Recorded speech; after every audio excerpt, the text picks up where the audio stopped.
Oi, pessoal, bom dia, tudo bem? Meu nome é Mariane, eu sou da Befintex.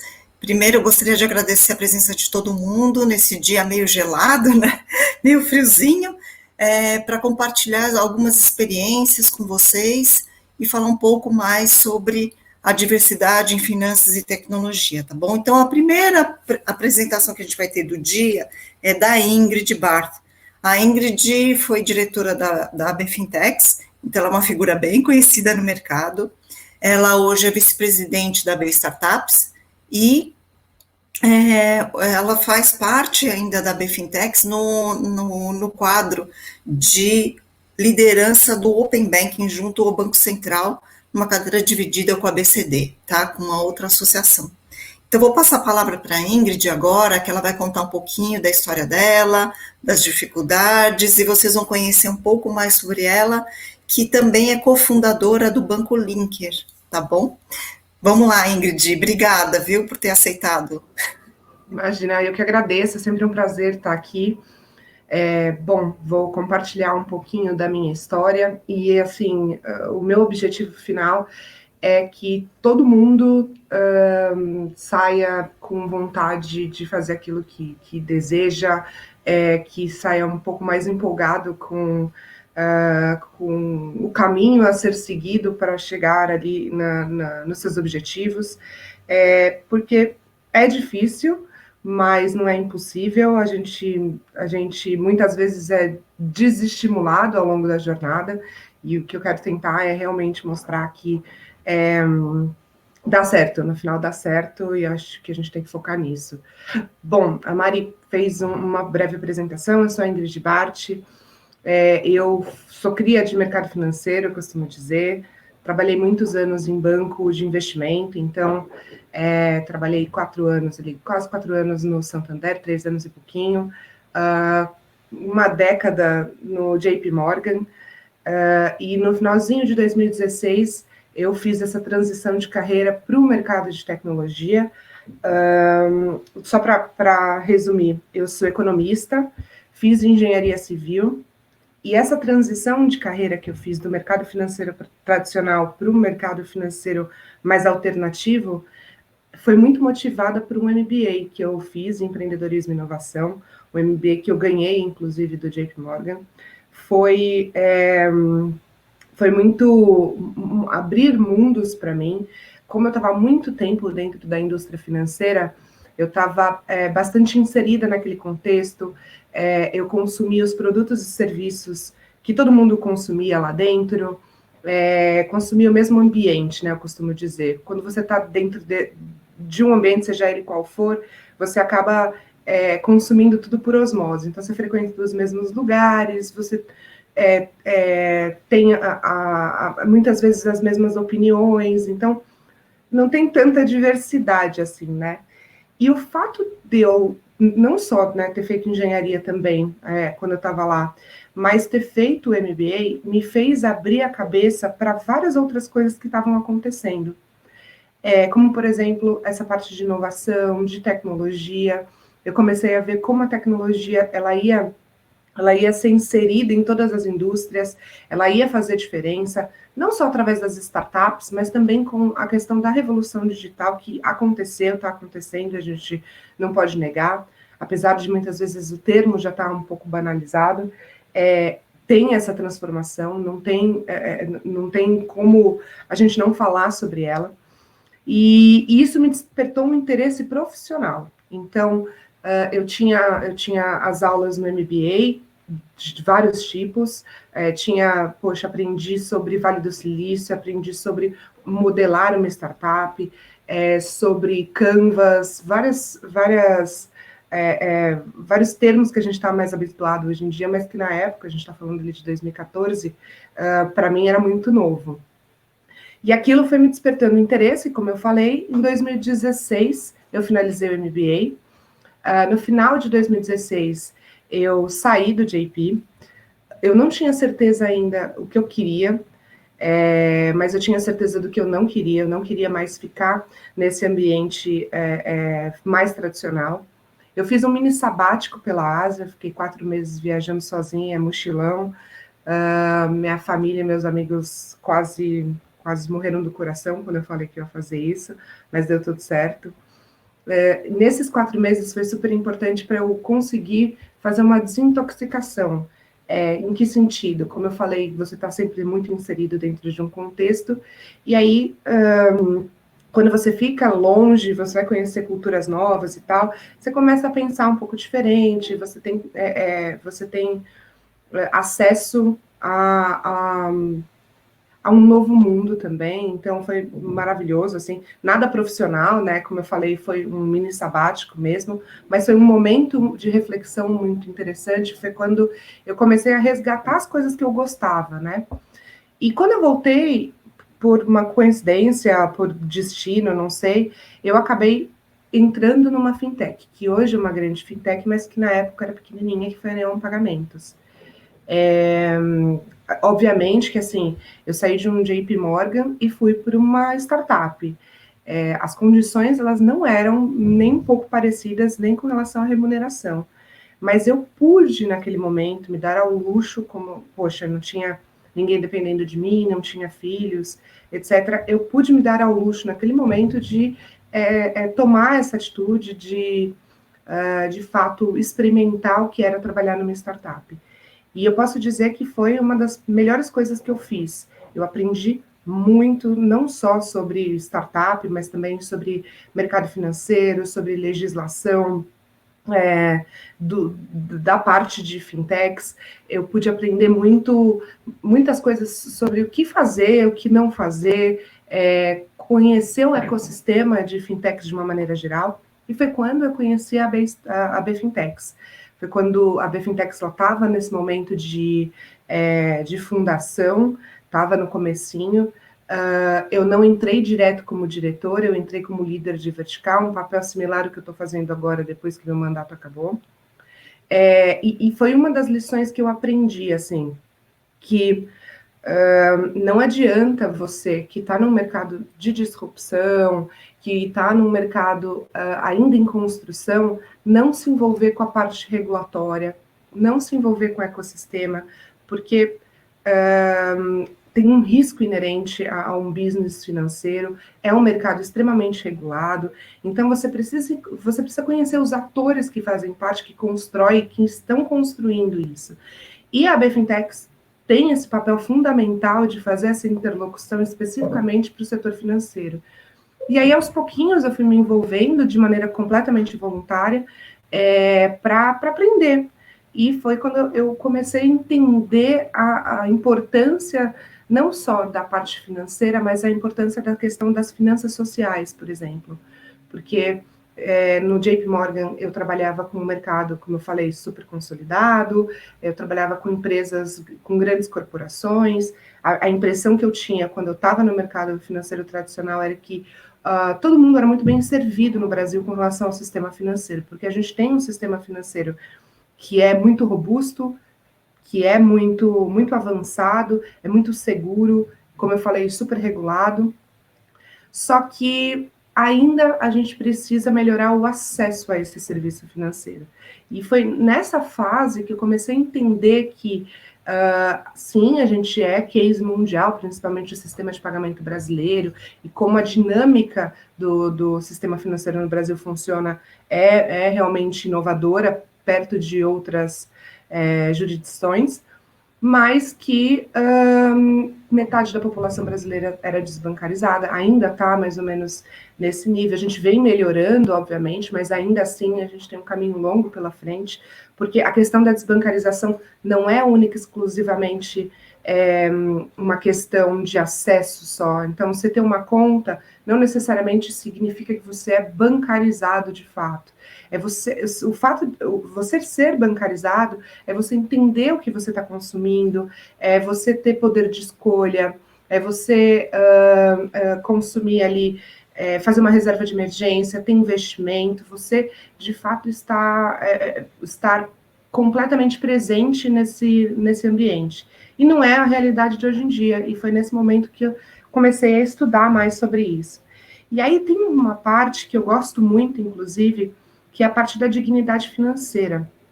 A gente foi muito habituado a enxergar o sistema financeiro como algo luxuoso ou que não era para qualquer pessoa.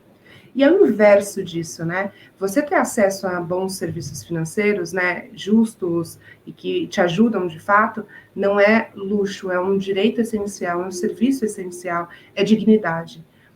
Muitas vezes as pessoas podem sair de uma situação de risco, de uma situação mais enfim, mais sensível, se você tem ali um entendimento do sistema financeiro, se você tem liberdade financeira, se você consegue, de uma maneira ou de outra, sua independência, e não é só com relação ao dinheiro em si, mas do controle desse dinheiro. E isso foi fazendo com que eu ficasse super apaixonada, e quisesse me aprofundar mais. Eu tenho esse defeito, eu gosto de me aprofundar bastante nas coisas, e foi por isso que eu entrei também como diretora da associação, isso já em finalzinho de 2018, começo de 2019. Foi muito legal, assim, foi um aprendizado incrível. Como eu falei, é uma posição completamente voluntária para os diretores, presidência e por aí vai. A gente faz porque a gente enxerga valor e a gente enxerga que alguém precisa fazer, a gente precisa mostrar para a sociedade, nós como startups, fintechs, a gente precisa mostrar para a sociedade o nosso trabalho sério, a importância do que a gente está fazendo e principalmente os resultados que isso gera. Nesse meio tempo também, né, como eu sou um pouco hiperativa, eu também fundei a minha fintech, que hoje a gente ainda está... Eu até peço desculpas, gente, por causa está tendo uma obra no vizinho, então fica meio complicado o barulho aqui. Então, em 2018 foi quando eu fundei o Linker. O Linker é um banco digital para pequenas e médias empresas, muito com essa pegada de melhor bancarizar essas pequenas e médias empresas. E nesse aprendizado que eu tive foi muito voltado para B2B, que a gente fala, né? Eu sempre trabalhei com empresa, no mercado financeiro tradicional com grandes corporações e agora o varejo, né? E, como eu falei, foi uma experiência, assim, muito legal. Eu vi que ninguém estava fazendo nada focado para pequenas e médias empresas. E até hoje estamos aqui, felizmente, nessa jornada, que é uma jornada longa. Então, toda vez que alguém fala que, não, é uma jornada de sucesso e tal, obviamente a gente tem que reconhecer os avanços, a gente tem que reconhecer tudo aquilo que a gente já conquistou, mas a gente não pode se esquecer que, como eu falei, é uma jornada longa, longa, pesada. Empreender, principalmente no Brasil, é extremamente desafiador. É muito não que você recebe. O primeiro não dói normalmente mais do que os outros, depois você acaba se acostumando. Eu brinco que você tem que ter uma autoestima boa também, porque muitas vezes não é sobre você, enfim, momento, a empresa, por exemplo, a concorrência. Então, assim, você tem que entender que o não ele vai chegar, e vai chegar muito mais do que o sim, e conseguir tratar isso de uma maneira que não te atinge, que você continue no seu objetivo. Isso significa você insistir no erro? Não, você tem que aprender com ele, né? Mas significa você persistir. Não necessariamente você está errado porque você recebeu um não, pode ter vários outros motivos. E aí, contando um pouco, acho que da perspectiva de ser mulher no mercado financeiro e também agora no mercado de tecnologia, e agora, né, mais recentemente, esse ano, em janeiro, assumi a posição de vice-presidente da AB Startups, muito com esse chapéu regulatório, não só para o mercado financeiro agora, mas de uma maneira geral, e também de diversidade. A gente precisa melhorar a diversidade, não é mimimi, não é lenda. A gente ainda tem uma representação muito baixa, não só de mulheres, mas de várias outras minorias, que a gente sabe que são importantes para essa construção, porque a diversidade é inovação. A gente não tem inovação se você não tem diversidade, no mínimo diversidade de pensamento. Então, a gente precisa se esforçar de fato. E aí eu estava pensando um pouco antes do evento começar, o que eu podia trazer, né, de ensinamentos, de coisas que eu fui aprendendo, assim. Eu sou uma pessoa que eu não sou diferente de ninguém, assim. Eu acho que sou igual a todo mundo e eu acho que o que me ajudou nessa caminhada, o que me fez continuar, persistir e não me deixar abalar por várias coisas que vão acontecendo, e elas vão acontecer, isso é normal com todo mundo, é uma questão, assim, tudo que eu fiz, muitas vezes eu não fiquei perguntando para as pessoas se eu devia fazer ou não. Eu sei que, óbvio, né, você não vai fazer nada de errado, ou então você não, minimamente você tem que entender o que você está fazendo. Mas eu nunca fui perguntando muito a opinião das pessoas. E eu acho que isso me ajudou bastante, porque quando você pergunta opinião, muitas vezes essa opinião ela vai estar muito influenciada pelas experiências daquela pessoa, e não necessariamente aquela pessoa teve oportunidade de seguir com os sonhos dela, ou ela foi podada por alguém, ou ela foi impedida, ou ela não podia por N motivos. Então, quando você pede a opinião de alguém e consulta alguém, eu devo fazer, eu devo entrar na engenharia, eu devo fazer MBA junto, eu devo sair do mercado financeiro tradicional, eu devo entrar numa fintech com um risco gigante, que tem as startups de uma maneira geral, ela vai se basear na experiência dela, nas frustrações muitas vezes dela, e não vai te dar uma resposta positiva. Ela não vai falar, poxa, vai lá, vai sim, nossa, com certeza vai dar certo. Não. E até às vezes para te proteger. Ela vai falar assim, não, poxa, acho que não, pô, você é louca, não faria isso de jeito nenhum. Por às vezes, assim, não por maldade, mas para tentar, como eu falei, te proteger, para tentar fazer com que você não passe por aquilo que ela passou. E eu falo isso até de familiares, assim, parentes familiares, mãe, pai. Eles querem o seu melhor e muitas vezes o seu melhor ele está vinculado com coisas um pouco mais tradicionais, com caminhos mais tradicionais. Então, o fato de eu não perguntar para as pessoas se eu deveria fazer, eu simplesmente ia e fazia, e elas ficavam sabendo depois que eu tinha começado, que eu tinha feito, eu acho que me ajudou muito a chegar onde eu cheguei. E, de novo, não por maldade, muito pelo contrário, muitas vezes essas pessoas, elas querem te ajudar, elas querem te proteger. Tanto que quando eu entrei para o Neon, eu lembro que eu liguei para minha mãe, depois que eu já tinha entrado, obviamente, e ela falou, poxa, né, você começou a trabalhar, onde você está trabalhando, o que você está fazendo e tal.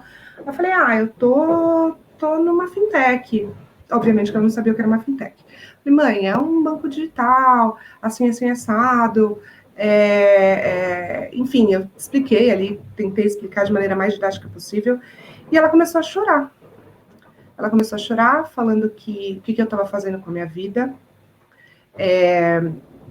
super preocupada, falando assim, poxa, mas ninguém conhece esse banco, você só trabalhou em bancos internacionais, que todo mundo conhece, não tem nem agência esse banco, nunca tem, em nenhum lugar do mundo tem agência, é super pequeno, não sei o quê.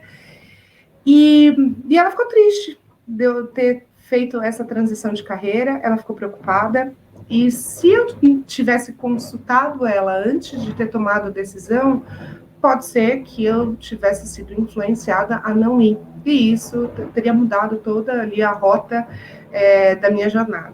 Então, de novo, assim, eu acho que a gente não tem que ser irresponsável, a gente tem que tomar as nossas decisões da maneira mais racional possível, considerando todos os riscos, considerando alternativas B, depois da B, C, D, para se não der certo. Mas quanto menos opinião você tiver sobre isso, sobre o seu passo, acho que você vai ter mais liberdade e você vai ser mais assertivo, você vai ser pouco influenciado para fazer aquilo que você quer fazer, entendeu? Então, você vai ter a sua opinião, a sua verdade e vai seguir. Isso não garante que o resultado final vai ser positivo, mas garante que você vai estar em plenos poderes da sua própria capacidade, enfim, não vai deixar de tentar. Eu acho que tudo é tentar, assim, de novo, a gente tem que ter outras opções, mas a gente tem que tentar aquilo que o nosso coração está mandando, de maneira racional, mas aquilo que a gente está com vontade de fazer. E se não der certo, você começa de novo também. Acho que um grande aprendizado que eu tive, assim, é ser automotivada no sentido de começar de novo. Acho que eu sou uma pessoa super energética, então eu sou automotivada normalmente. Mas se errar também, começa de novo, tá tudo bem, todo mundo erra, faz parte do jogo, eu errei pra caramba também. É que quando a gente faz um storytelling, né, eu costumo dizer que o storytelling é super bonitinho, você vai contando o que você fez, os seus passos, faz super sentido, parece que foi tudo linear, mas tiveram vários momentos que eu pensei em desistir. Quando você empreende, você quer desistir quase todos os dias, porque é muito pesado, é muita coisa que você enfrenta, mas essa automotivação, e você está muito vinculado ao seu propósito, e eu estou realmente muito vinculado ao meu propósito, te ajuda pra caramba. E pensando da maneira mais diversa, né, sobre a diversidade no final do dia. A gente não é segredo para ninguém, a gente sabe que o mercado financeiro precisa melhorar essa questão de diversidade, acho que está melhorando, sim, mas aí vem o mercado de tecnologia também, que também ainda é predominantemente masculino, a gente precisa não só a diversidade feminina, mas a gente precisa de outras diversidades, como eu falei, mas a gente também precisa fazer o nosso papel, em que sentido, né? Hoje no Linker, 50% do time é de mulheres. Nunca a gente precisou fazer um programa específico para isso, foi de maneira super espontânea, quando a gente viu, já estava assim. Obviamente que de tempos em tempos dá uma diminuída, porque entra pessoas no time de tecnologia, mas depois, que ainda é predominantemente masculino, mas depois a gente dá uma equilibrada de novo. Mas isso é muito porque tem uma mulher como fundadora. E aí tem alguns vieses inconscientes, alguns estudos que falam sobre esses vieses inconscientes, que quando você tem a diversidade num lugar de poder, né, num lugar que você tem o poder de contratar pessoas, tem essa influência dentro da empresa, naturalmente você vai ter mais diversidade, porque a gente tende a contratar pessoas similares a gente. E aí, se você tem só homens, por exemplo, você vai ter um time muito composto por homens. Se você tem um time de líderes mulheres, consequentemente, isso vai se traduzir em um time com mais mulheres também. E por aí vai. Então, é importante trazer isso, porque eu estou vivendo na prática agora.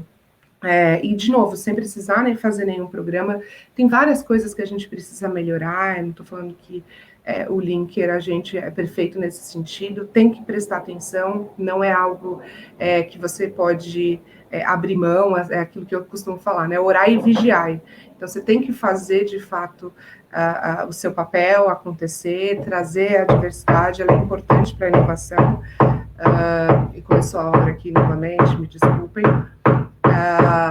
Mas é um caminho que você não pode deixar de prestar atenção para não cair novamente num time não diverso. Como começou a obra? Acho que são esses os pontos que eu queria trazer hoje. Enfim, se vocês tiverem qualquer outra dúvida, contem comigo. Eu continuo, como a Mari falou, na BFintex. Eu amo o trabalho que a BFintex faz. Acho que a gente precisa, sim, de mais engajamento de todas as fintechs, de todas as pessoas que estão envolvidas nesse ecossistema. A gente não vai criar um ambiente diverso, a gente não vai criar um ambiente melhor para as fintechs sem a participação de todo mundo. E a mesma coisa com a B Startups. Então, assim, é um reflexo do que eu fiz dentro da B Fintechs. Eu estou tentando levar também para a B Startups no sentido de diversidade e de mostrar o bom trabalho. Como eu falei, contem comigo, se engajem, é importante. Não liguem para os comentários das pessoas falando que você não vai conseguir, porque a gente consegue. e vamos juntos, todos, fazer com que o mercado financeiro, de uma maneira geral, seja alternativo ou o tradicional seja o melhor possível para todo mundo, para que a gente aprenda, cresça e chegue onde a gente quer chegar.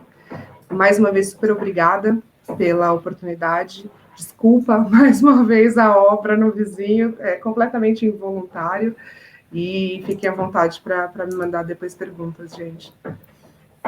Oi, Ingrid, queria te falar também, né? Queria falar também que a Ingrid agora vai ter um outro desafio como mulher agora, né? Como mamãe agora da Maia. Então Pois também é um outro desafio que você vai ter, né? E eu acho que é legal também falar isso também, né? Porque empreendedora, com todas as outras coisas, vai ter que lidar agora com bebezinha, né? Com uma bebezinha aí que está chegando, né, Ingrid? Com certeza. Eu também. Esse não foi planejado, gente, e não foi de uma maneira racional, não. Aconteceu. Mas a gente está muito feliz, assim, estamos todos, eu, minha família, a gente está muito feliz. Mais um projeto aí para conta. Mas acho que serve, se puder servir como exemplo, que a gente pode fazer o que a gente quiser, assim, só a gente estar preparado e tomar as nossas decisões pelas nossas opiniões. Eu lembro que uma vez no JP eu tive uma chefe que eu gosto muito, até hoje a gente tem contato, a Paula Colares, e ela me falou uma coisa que eu nunca vou esquecer, eu levo para a vida e eu queria compartilhar, que é assim, a gente não precisa deixar nada na mesa. A gente pode ser bom profissional, a gente pode ter uma carreira de sucesso, a gente pode constituir a nossa família, a gente pode ter o nosso ambiente familiar super legal, a gente pode ter os nossos amigos, não deixa nada na mesa, a gente não precisa fazer essa opção de pegar uma coisa e deixar outra lá. Então, eu levo isso muito para mim, e agora estou praticando verdadeiramente essa questão, vou aprender agora a ser mãe, e estou bem feliz e super empolgada.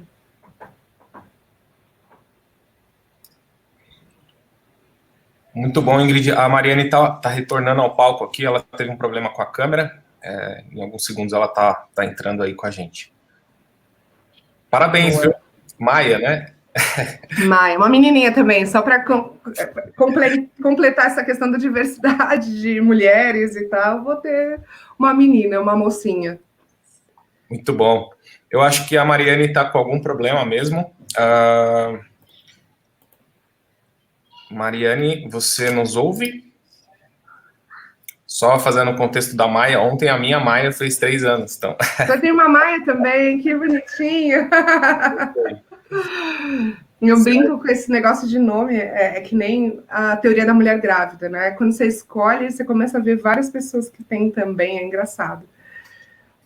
Justamente.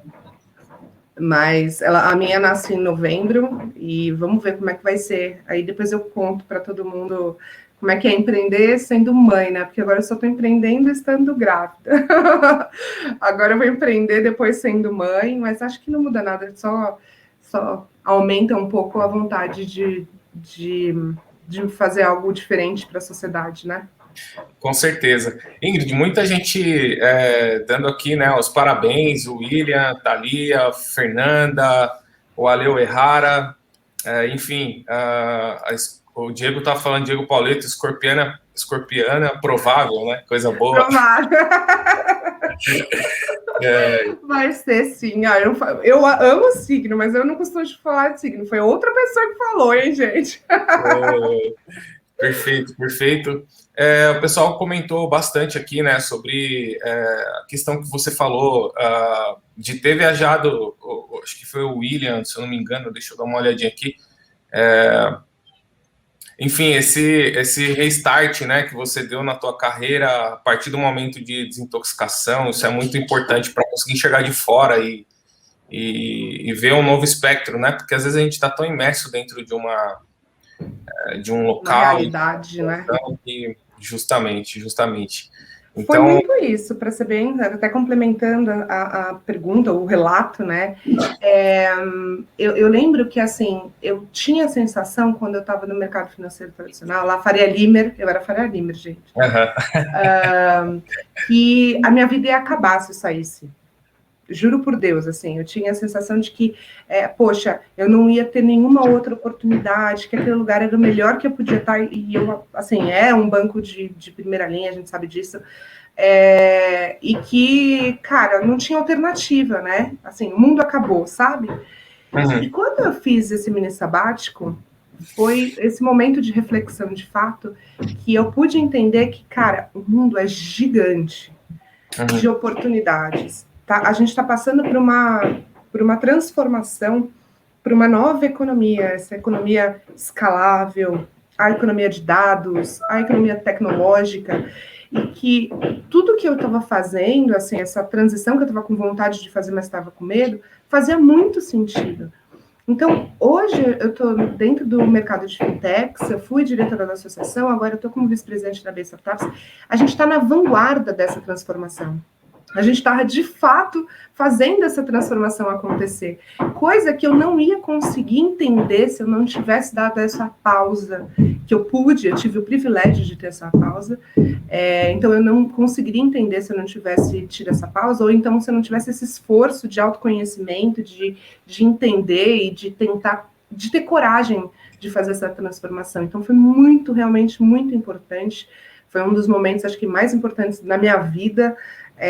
E eu sugiro para quem esteja insatisfeito de tentar fazer essa pausa, não precisam ser 4 meses, não precisa largar nada, fazer essa pausa com você, de você tentar pensar diferente, de você investigar o que está acontecendo no mundo, porque com certeza você vai encontrar um caminho alternativo que pode ser de muito sucesso também.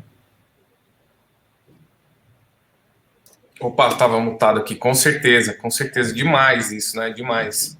E muito bacana também a tua exposição relacionada à diversidade, porque realmente, né, nós estamos nessa fase de transição, que a Maia chega aí para somar, né,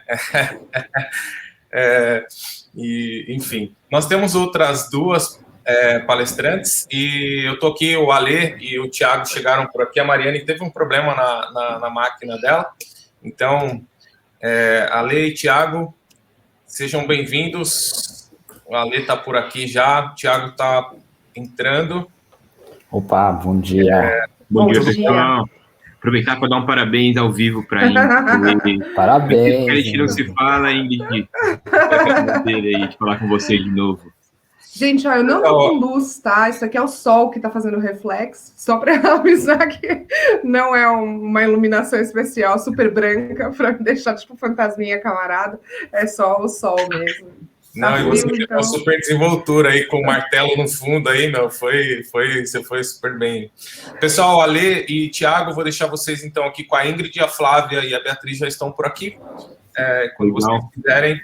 Obrigado, até mais, pessoal. Obrigado, Ingrid. Tchau, obrigado. Tchau. Obrigada, Valeu, Daniel. Prazer. Vamos ver se a Mari consegue entrar aí também nos próximos minutos. Ela teve um probleminha lá, a gente veio socorrê-la. A gente começa esse painel aqui. Acho que a gente já pode também já começar a chamar, né? A Flávia e a... Acho que sim, já estamos no horário. Também. Ingrid também, não sei se você quer contribuir com alguma coisa aqui antes da gente começar o painel. Então, eu queria agradecer, falar que fiquei muito feliz com o evento, com o convite, e com as pessoas que estão aqui representando também. Um prazer em vê-las, em conhecê-las, que seja super produtivo, e contem comigo, gente. E quando a Ingrid fala conta comigo, é porque conta mesmo, viu? Porque eu tenho um monte de coisa a Ingrid e a Ingrid sempre aceita. Conta comigo mesmo. É onipresente quase, né? Obrigado, viu, Ingrid? Imagina, um beijão, bom evento. Valeu, gente. Bom dia aí para você, Ingrid. Tchau, tchau. Legal, Ale. Agora estamos aqui com a Flávia Brito e a Bia. Agora a ideia é a gente fazer um bate-papo aqui sobre tecnologias emergentes, certo? Bom, vou me apresentar rapidamente também. Não era para eu estar aqui, mas estou. Então, estamos passando correr aqui, né? Coisas que acontecem em evento. Com certeza. Acontece presencialmente e online também, né? Ainda mais com os problemas de conexão e tudo mais, né? Então, meu nome é Thiago Padovan, estou envolvido aí no mundo de tecnologia, de inovação desde 2013, então estou junto com a Lê aí desde o ano passado, ajudando a BFintex em curadoria de alguns eventos. esse aqui é mais um deles, então acompanha aí pelas mídias, a gente vai fazer bastante aí também durante o ano, né, Ale? Deixa eu me apresentar também, Alexandre Uehara. Tem muita gente aqui que eu conheço que está aqui assistindo o evento. Bom dia para todos.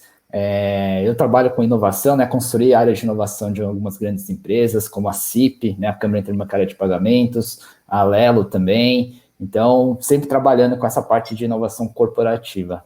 E aí a gente tem, né, duas convidadas aqui para a gente discutir e bater esse papo no painel, que a Mari iria ser a moderadora, mas a gente está aqui para socorrer aqui. E aí quero que também se apresentasse aqui, né? A Flávia e a Bia. Vamos lá. Começa aí, Bia. Oi, gente, bom dia. Eu sou a Bia Beatriz Rodrigues, né, mas todo mundo chama de Bia. Hoje eu sou doutoranda na Cornell University. Eu pesquiso principalmente questões de tecnologia e gênero, focados mais em inteligência artificial e plataformas. Mas eu também já trabalhei bastante com educação corporativa, né, ajudando organizações a trabalharem mais cultura digital e também bastante com pesquisa de tecnologias emergentes, né, respondendo aí para algumas organizações, tipo, qual é o futuro insira alguma coisa em vários lugares diferentes. E sou bastante geek, né, então acho que isso ajuda. Fala aí, Flávia. Vamos lá. Meu nome é Flávia Brito, eu estou aqui em Recife, tenho uma empresa embarcada aqui no Porto Digital, em Cybersecurity, e hoje a gente vai começar o dia com vocês, escutando esse sotaque nordestino. Daqui a pouco todo mundo vai estar falando oxe e vice, mas uma pena a gente não poder compartilhar isso pessoalmente, para a gente também comer bolo de rolo, né? Mas como um pernambucano não só vive de praia e bolo de rolo, vamos embora trabalhar aqui, né, Beatriz? Vamos falar um pouquinho sobre essas tecnologias emergentes e exponenciais hoje. Boa. Querem começar por onde? Eu acho que vale a pena a Bia começar. Bia, fala um pouquinho sobre esse assunto, sua visão, o que você anda estudando também lá na Cornell. Acho que a gente estava comentando um pouco antes do painel, né? Tem uma complementariedade bem legal da Flávia e da Bia. A Bia anda estudando bastante, também atua com alguns projetos de inovação em empresas. A Flávia está empreendendo aí no mercado também. Acho que é legal a gente ouvir um pouquinho da visão de vocês duas sobre o assunto, né? Bom, acho que eu posso começar, talvez, provocando um pouco sobre esse conceito de emergentes, né? Que a gente brinca, né? Que hoje em dia falar em disrupção, falar em emergência, exponencialidade, viraram palavras, tipo, tão usadas que elas acabam até, às vezes, perdendo um pouco o que elas significam, né? Porque se você usa a mesma palavra para um monte de coisa, elas acabam não significando nada, né? Então eu queria focar talvez um pouco em tecnologias emergentes, né? Primeira coisa, porque quando a gente fala de emergência, né? Então algo que está emergindo, né? Subindo, assim, né? Essa ideia até às vezes de superfície.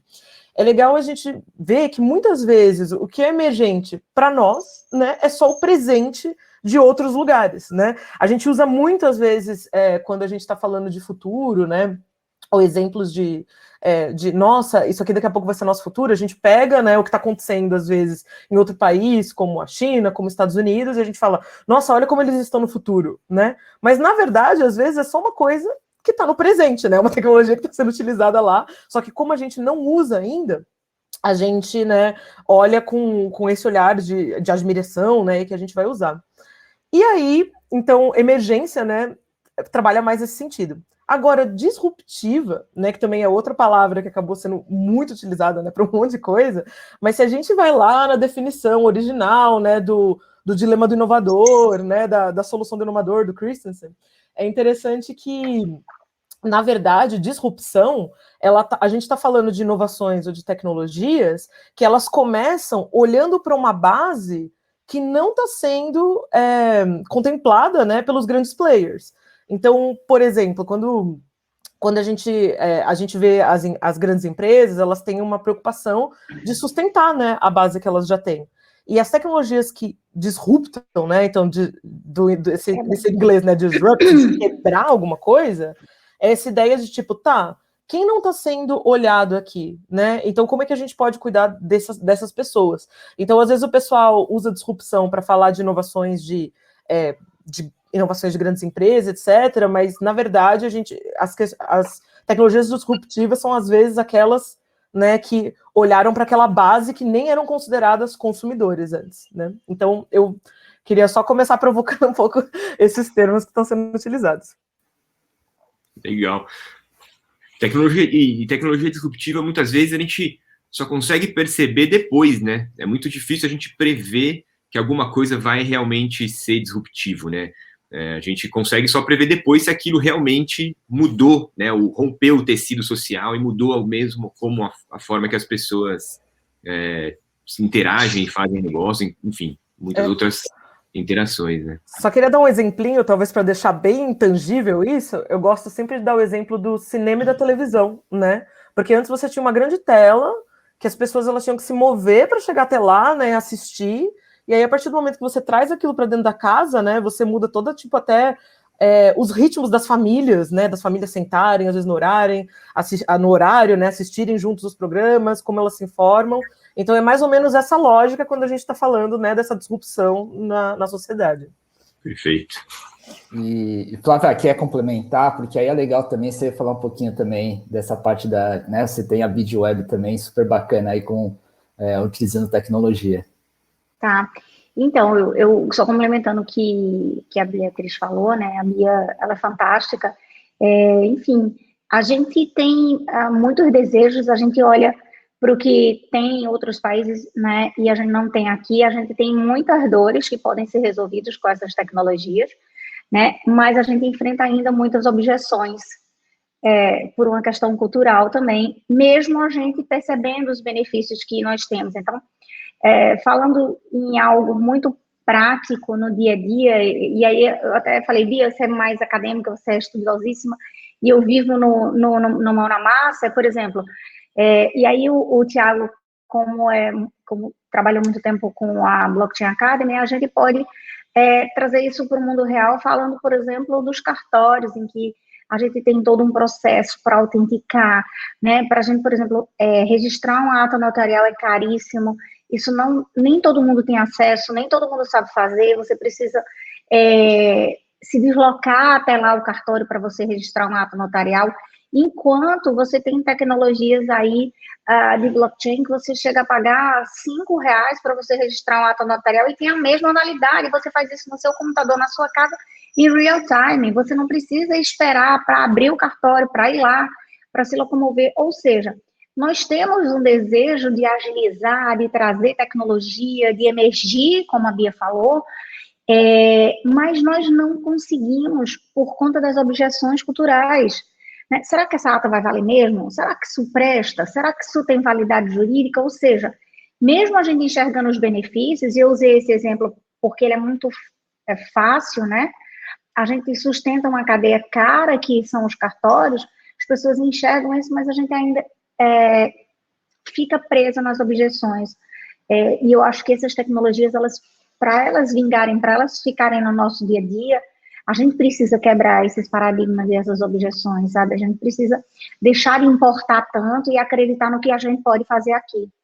Então, como é usado para tudo esses nomes, acaba que a gente só consome e esquece. Eu vou ser só consumidor. Não, eu tenho que ser produtor. Na cadeia em que eu não produzo, eu vou ser commodity. Alguém vai me usar. Então, eu preciso sair, e aqui no Porto Digital a gente fala muito, isso foi criado por Silvio Meira, ele fala de um mundo digital. A gente sai do mundo físico e passa para o mundo digital, mas nós temos as emoções, nós temos os nossos contextos pessoais. E aí você nunca vai ser só físico, ou você nunca vai ser só digital, você é digital. Então, como é que você se transforma no digital e você inova? Você traz mudança para a vida das pessoas, né? Você muda o ambiente. Eu acho que é mais ou menos isso, Bia, não sei se não, Flávia, você quer complementar. É interessante isso que você falou, né, principalmente, eu adoro esse exemplo dos cartórios, né, como a gente já tem, às vezes, a tecnologia, tipo assim, a gente já descobriu a solução, né, só que como a gente tem essa infraestrutura gigante, essas outras, né, a gente tem questões burocráticas, tem questões, né, e principalmente essas culturais, né, às vezes da pessoa olhar assim e não... eu que trabalhei já bastante com projeto para banco, né, o que a gente vê de pessoas, às vezes, que têm medo, né, de utilizar, e às vezes com muita razão, né, por já caírem em golpes, mas isso de não conseguir, às vezes, ver a diferença, né, do aplicativo do banco para um golpe, etc.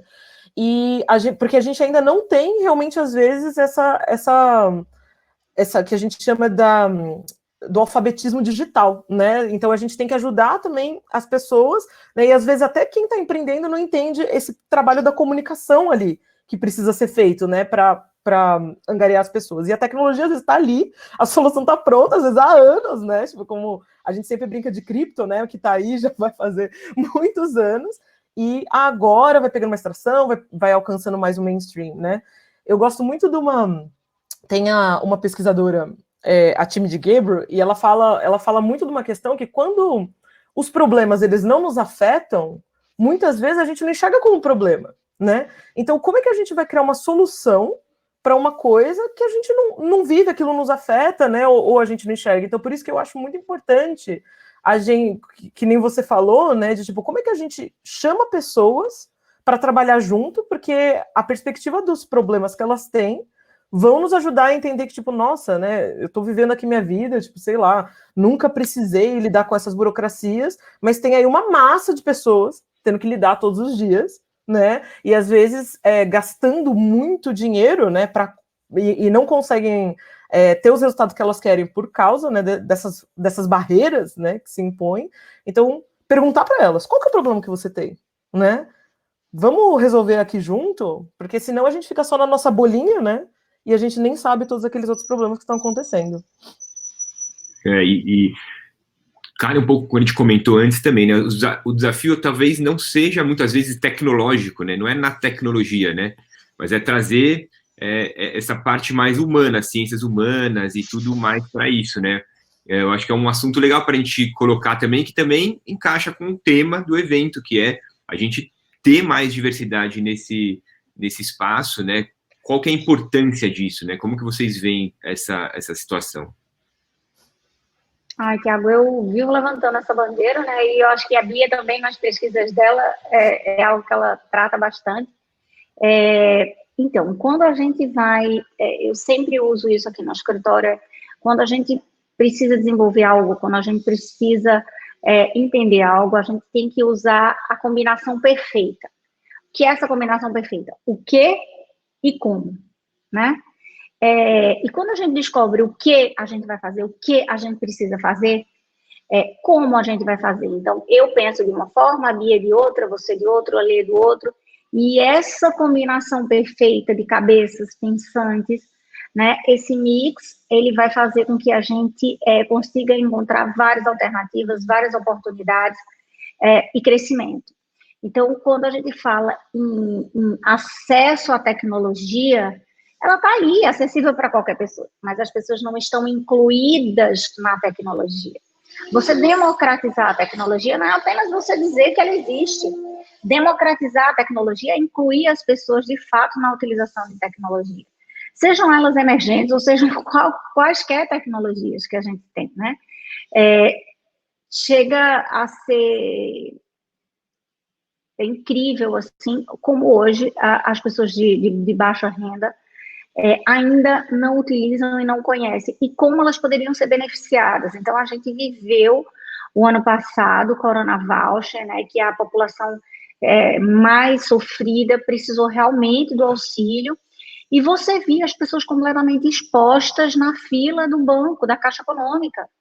Estava lá todo dia, enquanto nós estávamos em casa, resguardados, fazendo, né, quarentena, as pessoas estavam lá expostas, porque se elas não fossem para lá, elas não iam comer. E nós já tínhamos a solução, nós já tínhamos tempo a solução para isso, as pessoas não precisavam se expor, né? Então, que tipo de pessoas estão pensando, e aí usando o que a Bia falou, Não é uma dor para mim, mas é uma dor para a camada mais pobre.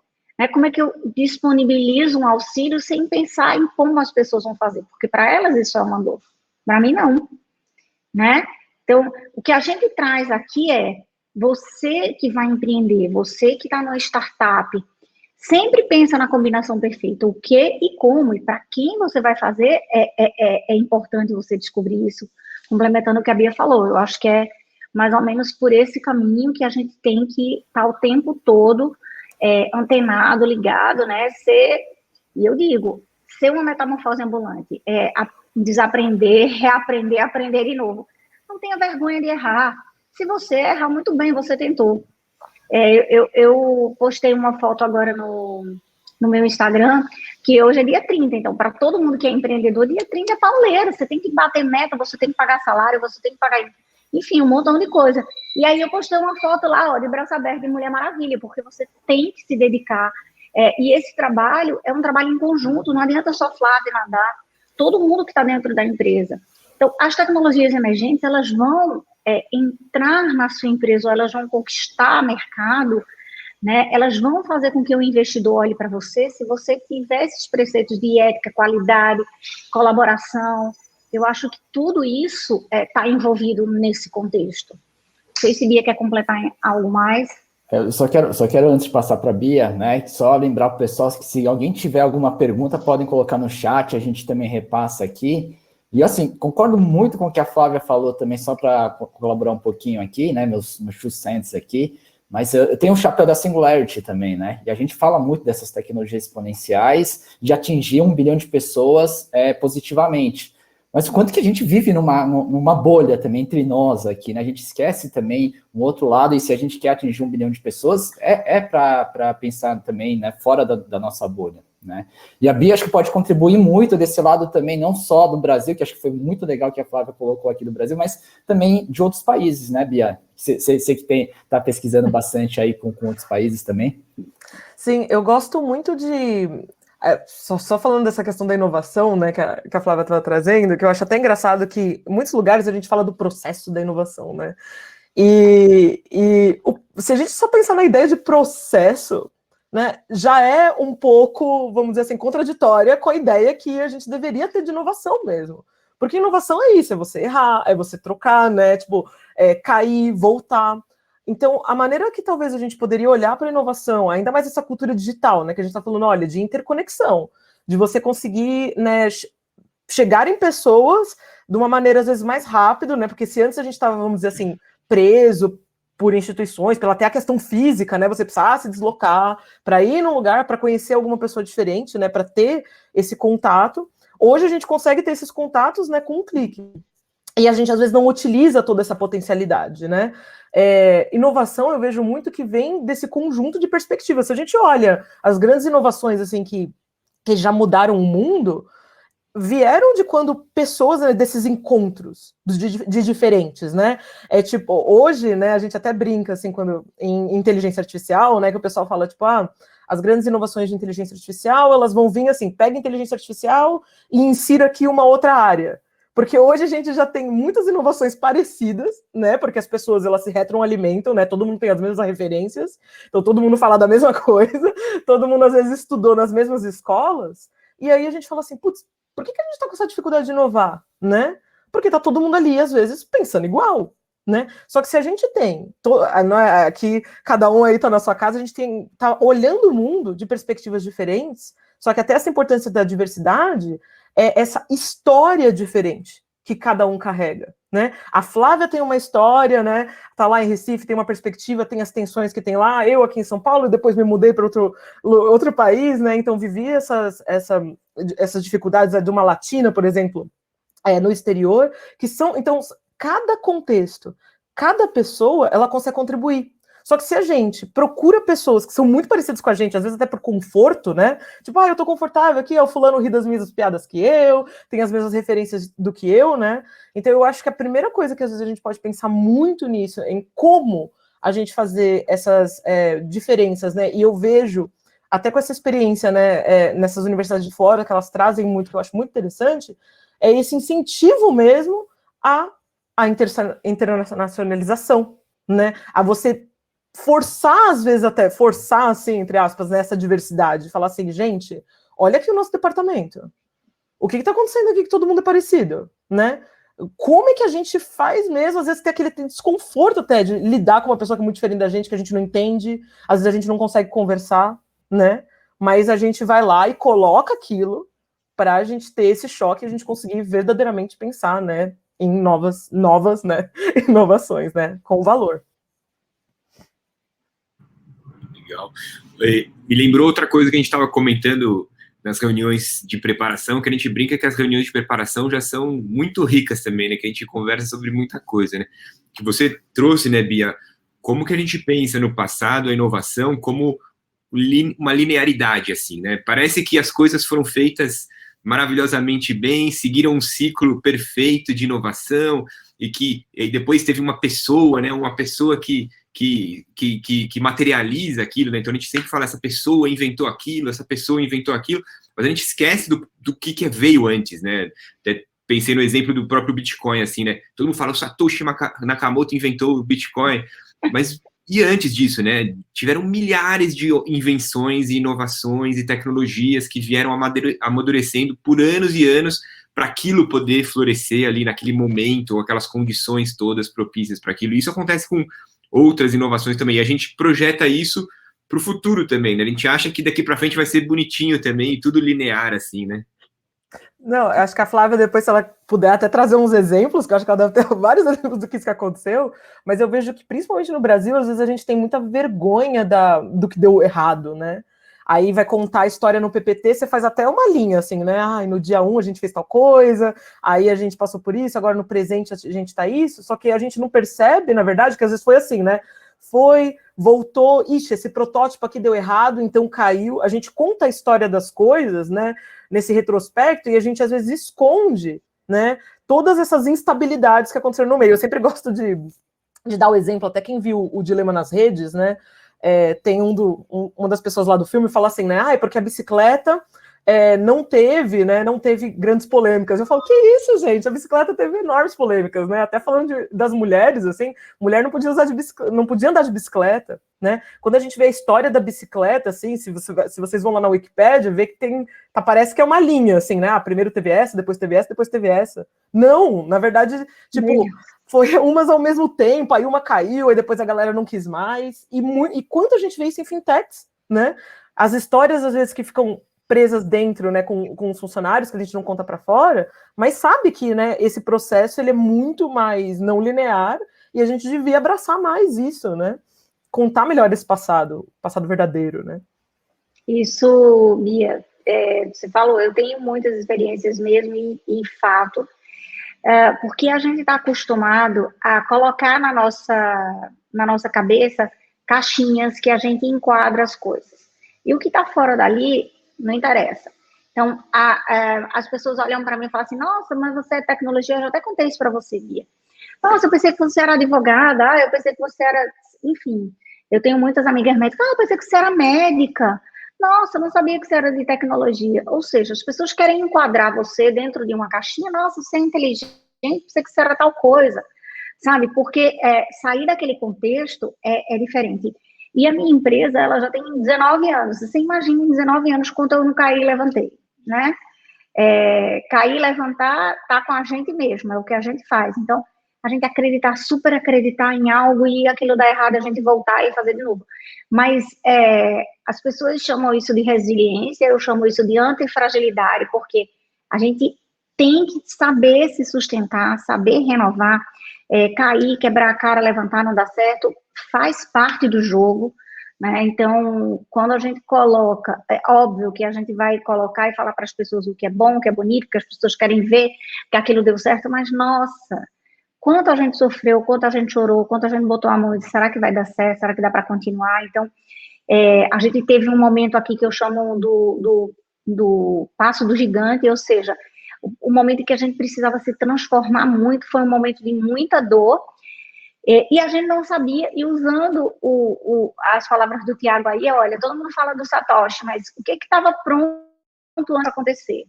Né? E aí, em 2014, 2015, a gente precisou desse passo do gigante, a gente precisou modificar toda a nossa maneira de trabalhar. A gente vendia muito para governo, porque no Nordeste a gente não tem indústria, banco é tudo em São Paulo, fintech era muito pouco, não tinha nada, enfim, a gente precisava, não tinha nem o nome, né? A gente não sabia, era só startup, enfim. A gente aqui não conhecia outro mercado que se não fosse o governo. E aí, na época, o governador brigou com o Lula, que era o Eduardo Campos, que era candidato a presidente, e um estado que era altamente próspero, ele secou. Então, a gente viveu um momento de crise absurdo. A cybersecurity é importante? Cybersecurity é importante para quem dá valor, porque tantas empresas estão aí sendo invadidas porque, em algum modo, elas... não estou dizendo, obviamente, aqui que todas as empresas são invadidas, elas são... Não, todo mundo vai ser invadido, para deixar todo mundo alinhado na mesma... Né, a gente vive nesse mundo, mas não é fácil vender cybersecurity, não é nada fácil, não é fácil implementar, enfim, e a gente precisou sair de um modelo de negócio, que a gente era revenda de produtos de terceiro, para ser dono do nosso próprio nariz. Não foi fácil, de maneira nenhuma. Você peitar o fabricante e dizer, olha, hoje eu não vou mais vender você, porque eu vou vender o meu serviço, e eu vou ser o seu cliente. O cliente não é mais fulaninho de tal, o cliente sou eu. E você mudar, sair de um ambiente que você estava confortável, todo mundo ria das suas piadas, que era para vender para governo, tranquilo, e você ir vender para cliente privado, que é um cliente que tem menos dinheiro, é mais exigente, é um cliente que sabe o que ele quer comprar. Governo, você entra numa licitação, você vai lá dar lance, se der tudo bem, não sei se todo mundo tem experiência aqui em vender para governo. Quem nunca vendeu uma experiência incrível. Eu acho que todo mundo devia passar, porque é tenso, você precisa ser muito disciplinado, você dá valor a quem faz as coisas certas, porque a gente vê um monte de coisa errada por aí, mas tem muita gente correta. A gente sempre nivela pelo copo mais baixo, mas tem muita gente boa. Por que eu entrei nesse assunto de governo? Porque eu não vejo o nosso governo, seja ele federal, estadual, municipal, sem o uso de tecnologias emergentes para atender a população. Então, isso é um oceano azul gigante de oportunidade para as pessoas pensarem. Eu bato nessa tecla, eu falo isso porque eu vivi, eu conheço, sei como é vender para governo, e eu sei que para a gente evoluir como civilização, como nação, a gente precisa implementar tecnologias exponenciais, emergentes, enfim, como queiram chamar, dentro dos governos para prestar um serviço digno à população. Eu não tenho dúvida nenhuma, se a gente tivesse hoje fazendo as tratativas de vacinas através vamos botar uma carteira digital, por exemplo, não fosse aquela carteirinha física, nós não teríamos enfrentado tanto fura-fila e tanta gente que passou na frente de quem precisava, por exemplo, tomar a vacina e não estava tendo tanta investigação. Então, é fato que nós precisamos pensar em tecnologias emergentes para a população, sabe? Por isso que eu toquei nesse assunto, para a gente poder entrar no contexto e falar que pensar fora da caixa, trazer uma pessoa de São Paulo, aqui no escritório a gente tem gente de São Paulo, do Rio Grande do Norte, enfim, do interior de São Paulo, de Minas, e isso é muito importante, é muito rico, porque a gente traz esse contexto de gênero, de pessoas, de cabeça, de fé, de credibilidade diferente do que a gente pensa todo mundo igual. Então, imaginem que a pessoa que vai trabalhar com você não precisa ser o seu melhor amigo. Ele apenas precisa respeitar o seu pensamento e você o dele. Ponto. Welcome back, Mari. Agora voltou. Nossa, não funcionava nada, nem 4G, nem celular. Deu a... A gente está falando de tecnologia emergente, não funciona nem a internet direito. Nem internet, nem celular, nem nada. Tem aqueles acessos que a gente compartilha o sinal do 4G com o computador. Nisso, eu estou com 2 computadores, hein? Mas graças a Deus estou aqui, meninas. Meninos, obrigada, viu, Thiago? Deixa eu pegar a Daniela colocou aqui, acho que um ponto importante também que é legal discutir, né? Porque ela falou que passou num cartório, né, nessa semana, e ela ficou se questionando, né, por causa da fila e tudo, por que não utiliza o blockchain. E aí ela até falou aqui também a questão da eleição, né, por que não utilizar essas tecnologias também, muito, talvez, cultural, talvez até o William que comentou também, né, que essa questão de preconceito, estereótipo, queria colocar aqui na mesa também para a gente discutir. Eu vejo, assim, que tem tantos problemas, os problemas culturais, né, geralmente eles, né, todos os problemas infraestruturais geralmente são problemas culturais, né, mas é super interessante a gente ver, às vezes, a resistência que todos nós temos a coisas que nós, às vezes, não entendemos 100%, né, a gente tem, isso faz parte, assim, de como o nosso cérebro é formado, né, por que a gente faz estereótipos? Porque se a gente fosse criar uma caixinha nova para cada coisa, a gente vai ficar doido, né? Por isso que a gente tem palavras, né? A gente chama de cadeira, aí é uma cadeira azul, é rosa, né? De 3, às vezes de 4, né? De 4 pezinhos, de 3 pezinhos, mas quando a gente olha, a gente fala cadeira, embarca essa ideia, né? Se a gente não consegue, às vezes, criar aquela caixinha, né? A nossa linguagem não funciona assim. Então, eu vejo que é bem a gente, sabendo disso, né? Sabendo que muitas vezes a gente vai ter essa resistência, como é que a gente já quebra, né, esses nossos vieses, essas nossas tensões, né? Uma das coisas, de novo, tendo contato com outras pessoas, né? A gente sabe que isso é um dos maiores jeitos de você quebrar, né? Então, eu vejo que muitas das tensões que o pessoal tem, assim, tipo, com a tecnologia, isso não vai funcionar, né? Ou isso pro brasileiro não roda, né? Eu fui uma das primeiras... eu fiz parte do primeiro time do Airbnb Brasil, né? E eu lembro que a gente escutava muito isso no começo. A gente falava, tipo, não, isso na Europa tudo bem, porque o europeu, ele é muito acolhedor, né? Tem muita segurança, então você pode abrir a sua casa, né? E deixar pessoas entrarem. Só que aí quando a gente olhava assim, nossa, realmente, se você olha superficialmente, parece que é isso. Mas quando você conversava com os anfitriões, né? Que já estavam no Brasil, os primeiros, né? Os primeiros viajantes, né? Que iam e ficavam na casa das pessoas, você descobria que tinha muito a ver com a nossa cultura, mas às vezes não era da forma que a gente chamava, né? Quando a gente olhava para os exemplos que vinham. Então, como é que a gente conseguia, né, deixar mais segura que a nossa comunidade?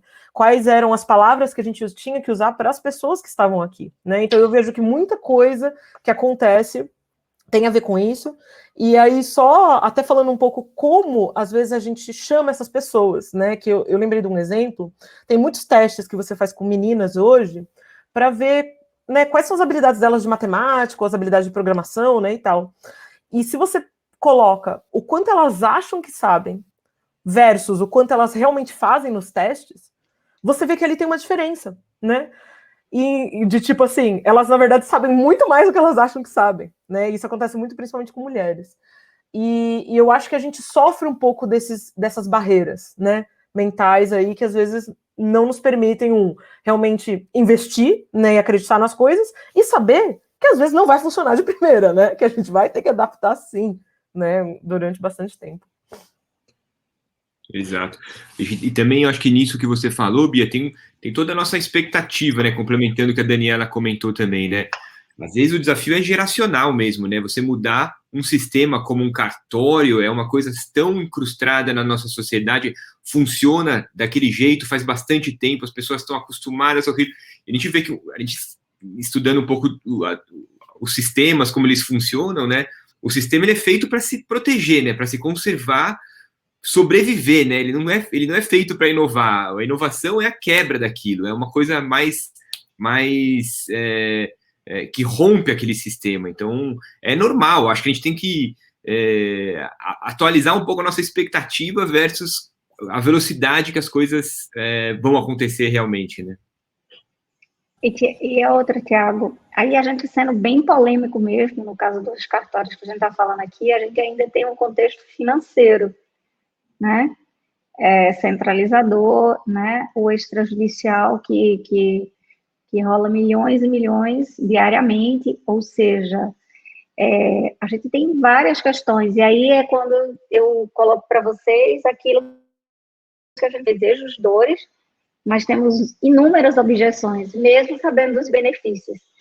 E as objeções não são só de quem consome, é de quem também proporciona, porque o próprio cartório ele podia dizer, olha, você não precisa vir aqui, eu vou disponibilizar um portal em que você vai fazer tudo, e ele mesmo poderia receber por isso, né? Então, o contexto como diz aqui na minha terra, aqui em Recife, né, é profundo, a gente precisa ficar horas e horas aqui discutindo sobre o assunto, e o pessoal interagindo também, mas é isso. Vamos lá. Quer pegar mais alguma aí, Ale? O Mari também fica... Eu acho que de perguntas a gente tem bastante, alguns comentários aqui interessantes, né? Flávia, sua câmera acho que sumiu aí, mas... Eu estou vendo vocês. Agora... Aqui tá normal, viu? Eu não vejo, eu que estou com problema, eu não estou vendo a Flávia, vejo todo mundo menos a Flávia. Mas eu acho que isso é bem interessante também, porque é o que a gente estava falando, né? Não peguei o começo da conversa, mas a questão das tecnologias disruptivas que o Thiago até falou, né? E é uma disrupção não só de tecnologia, mas de cultura e tudo mais. O quanto essas tecnologias prometeram e o quanto realmente, efetivamente, elas entregaram, né? E aí elas entregaram porque elas conseguiram entregar, ou se a gente tem um problema cultural, ou se a gente tem um problema estrutural, né, de infraestrutura para entregar, e aí eu acho que sim, vale essa conversa também, né, Flávia e Bia, aí, em relação a isso, né, o que a gente efetivamente consegue entregar do que a gente prega de tecnologias disruptivas. Agora a transformação digital foi realmente feita por causa da pandemia, mas qual é a visão de vocês nessa questão, né? Olha, Mari, eu amo falar, e você coloca aqui provocações, né, que vão deixar todo mundo com o meu sotaque hoje, que só vão escutar nordestinês aqui, mas é isso. Mari, vê só, eu fiz um curso, e aí, quando você fala transformação digital, né, a gente brinca e diz, olha, qual é a maior tecnologia influenciadora da transformação digital? Covid. Não teve outra, né? A gente fica falando isso aqui, mas é a verdade. Então, Mari, eu fiz um curso lá no MIT de tecnologia disruptiva, blockchain, e lá o meu professor provocou para que a gente fizesse algo, criasse algo que democratizasse o uso da blockchain, para que as pessoas não usassem só o blockchain como criptomoeda, só pensassem só em blockchain como Bitcoin, como a gente sabe que muita gente faz. E aí a gente traz para casa essa ideia, a cabeça borbulhando. É normal as pessoas me chamarem de louca, não estou chateada com isso, eu adoro. Enquanto todo mundo disser, olha, ela não é louca não, ela é saudável, ela é sã, vai me incomodar, tenho que ser louca mesmo. Então, a gente criou um portal junto com um parceiro nosso, a Original My, que é uma empresa de brasileiros, mas está na Estônia hoje, fantástica, e a gente criou esse portal chamado Posso Provar. Durante a pandemia, a violência contra a mulher aumentou bastante. Bia, que pesquisa gênero, deve saber disso. E não é só contra a mulher, mas contra a criança, contra a família, né? Então, imagina as pessoas que vivem uma relação já conturbada, no momento de tensão, perde emprego, falta comida, enfim. E a cultura, né, machista que a gente vive. Então, o que a gente poderia pensar? A gente criou esse portal chamado Posso Provar, em que garantisse a privacidade da vítima, ou seja, você não precisava se expor para mim. Você faz a coleta de provas quando você sofre ameaças em meios digitais. Então, hoje já existe a lei de stalkeamento, mas quando a gente lançou a tecnologia ainda não tinha sido aprovada. Então, mulheres que são perseguidas via redes sociais, que são ameaçadas, que são expostas, enfim, todo tipo de violência. Ela abrir o boletim de ocorrência, né, que hoje é digital, então, inclusive, solicitar medida protetiva digitalmente, porque você não vai na delegacia, a delegacia não está atendendo, então a gente criou um portal chamado possoprovar.com.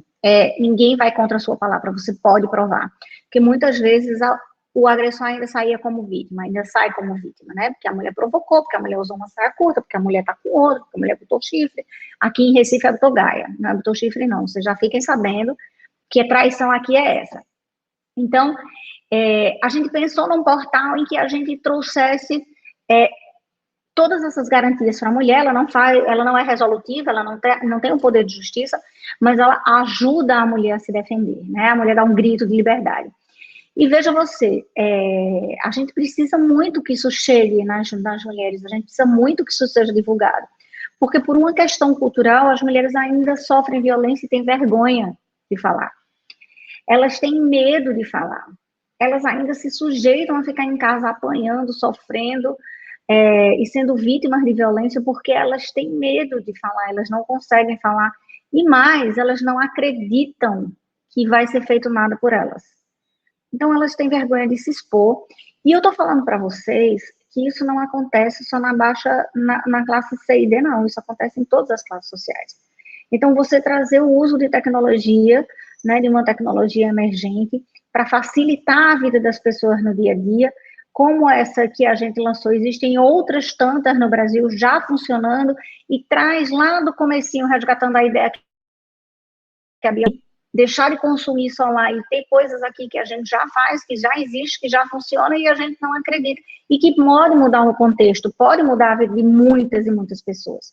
Exponenciar isso, né? Imagina quantas mulheres que sofrem hoje, acabam o namoro e são perseguidas no WhatsApp, em redes sociais, têm fotos íntimas divulgadas. Imagina se todos os agressores soubessem que isso pode ser provado e que eles vão vão ser punidos por isso. Imagina como isso não ia mudar o contexto, como isso não ia minimizar, né? Pelo menos vai ter vergonha na cara e não fazer mais. Mas é a gente arregaçar a manga, sabe? E voltando no começo da nossa conversa, o que não me atinge hoje atinge muitas pessoas. Isso é um problema, sim, um problema de raiz, né? E aí, quando a gente pensa em fintech, é a gente trazer o que é que vai solucionar a vida, e o que vai democratizar e melhorar as pessoas no contexto usando essas tecnologias. Era isso. Eu queria só comentar que a gente falou isso das promessas, né, que elas não são cumpridas, vamos dizer assim, ou as expectativas que a gente tinha. E, gente, só o fato da gente estar aqui agora, num evento online, pode parecer uma coisa muito besta, mas a gente já está falando, nós fazemos parte de uma camada muito privilegiada, porque a gente está falando de um mundo onde metade do mundo não tem acesso à internet. A gente está falando de um Brasil com uma porcentagem gigante de desbancarizados, né? A gente está falando aqui de fintechs, que a gente, tipo assim, disrupção, se a gente até for lá naquela inovação, naquela definição que eu trouxe no começo, é olhar para esses grupos que hoje não estão utilizando, né? E não estão sendo abarcados, às vezes por essa coisa básica, que é ter um celular com 3G, né? Ter uma conta num banco. Eu lembro muito, uma professora minha, ela fez até um trabalho aqui no Brasil, e ela contou, né, isso já faz uns anos, então já mudou um pouquinho, mas eu imagino que vários lugares ainda sofrem coisas assim, que no dia do pagamento, todo mundo tinha que pegar o barco, sair, ir até o único banco, né, 3 horas de distância, e principalmente os professores, eles tinham que fechar a escola naquele dia para conseguir buscar o pagamento, porque o banco só está aberto durante a semana. Né? Então, a gente está falando de realidades como essa, né? De coisas assim que ainda estão acontecendo. Então, eu acho que para quem realmente quer fazer alguma coisa diferente, né, a Flávia trouxe, olha, trazer esse impacto na vida das pessoas, eu sei que, né, às vezes a gente, tipo, quem traz mais retorno de investimento rápido, né, realmente já trabalhar com o pessoal que já manja, né, a gente já cria, todo mundo conhece o botãozinho de menu ali, já sabe que 3 pontinhos etc. Mas a gente olhar para essas pessoas que às vezes não sabem isso, né? Que elas não, tipo assim, pegar o aplicativo e vão estar ali a primeira vez e não vão saber a diferença, né? Do que é, por exemplo, uma pessoa só mandando uma mensagem ou a sua fintech, né? O seu banco mandando essa mensagem, né? Então eu vejo que a disrupção vai vir, né? E ela vem dos exemplos que a gente traz, desses players, né? Que eles conseguiram olhar para isso, né? E pensar que a gente está nesse mundo, né, onde, por exemplo, muitas mulheres elas não podem ter acesso ao celular, que nem a Flávia falou, por ciúmes, né, dos parceiros, ou, né, a gente já tem bastante pesquisa mostrando que meninas, às vezes, os pais, eles não deixam elas usarem muito mais do que os meninos, né, então os meninos, às vezes, começam a usar mais cedo. Então, a gente tendo essas sensibilidades, né, olhar o nosso mundo dessa maneira mais complexa, né, e ver essas diferenças, é onde a gente realmente consegue fazer esses grandes impactos. E tem um ponto aqui, a gente já está finalizando, né, já está no topo da hora aqui, mas a Lorraine fez uma pergunta aqui, qual o caminho para trazer o olhar do governo para a tecnologia e olhar startups, né? Então, eu acho que tudo isso, né, Lorraine, aí acho que a gente pode até finalizar, né, um pouco aqui, e a gente quer trazer justamente prático para vocês, mas tem uma coisa que eu acho que as startups estão ajudando muito, e eu vejo pela associação, é a gente trazer esse público, incluir, e aí as leis são alteradas. Aí a lei, aí entra o regulatório, depois que as coisas estão, olha, tem demanda, tem público, a gente está conseguindo fazer, aí que o governo se mexe, ou uma massa faz com que o governo se mexa para buscar esse caminho, tá? Então, eu acho que eu vejo muito do lado prático em cima da BFinTechs. Mas, desculpa, gente, as falhas todas técnicas aqui, mas a gente vai partir para o fechamento, porque a gente tem 2 salas de workshops super legais agora, e aí eu queria dar as palavras finais para a Beatriz e para a Flávia, e agradecer muito, muito, muito por vocês terem topado bater esse papo aqui com a gente, tá? E as considerações finais de vocês aí, prático para o público que está assistindo a gente. Eu vou me despedindo, agradecendo demais a oportunidade, nesse momento de aprendizado, em que a gente troca ideias aqui. Rico, gratidão por estar aqui com vocês. Me chamem, por favor, outras vezes. No meu LinkedIn também, estou à disposição. E, enfim, espero que isso passe tudo logo e que vocês possam também vir aqui em Recife me visitar. Opa, eu também queria, né, agradecer bastante. Quem quiser me adicionar, bater papo, eu amo bater, né? Deu para ver pouco, que eu gosto muito de conversar. Então, estou à disposição. E eu acho que talvez até uma consideração final, assim, né? Eu acho que aqui tem vários perfis diferentes, mas escutem, né, essas pessoas minorizadas, né, as mulheres dos seus espaços, né? Promovam, principalmente, eu acho que modelos, né? Eu acho que até esse papo aqui que a gente está tendo, ele já se propõe a ser um pouco isso, né? Mas olha para os lugares onde vocês estão e pensem isso, né? Como é que eu posso ajudar? Ou como posso promover aquela pessoa a ela ter mais visibilidade, né? A ela compartilhar a história dela, as tensões que ela teve, como ela superou, e a gente aprender com aquilo. Porque às vezes é numa conversa, numa roda, né? A gente pegar aquela prática que aquela pessoa fez e institucionalizar, né, como regra, como padrão, já vai ajudar muita gente que às vezes não está tendo ali coragem ou aquela vergonha, né, de se colocar. Então, acho que ouvir, né, no final das contas, é o principal.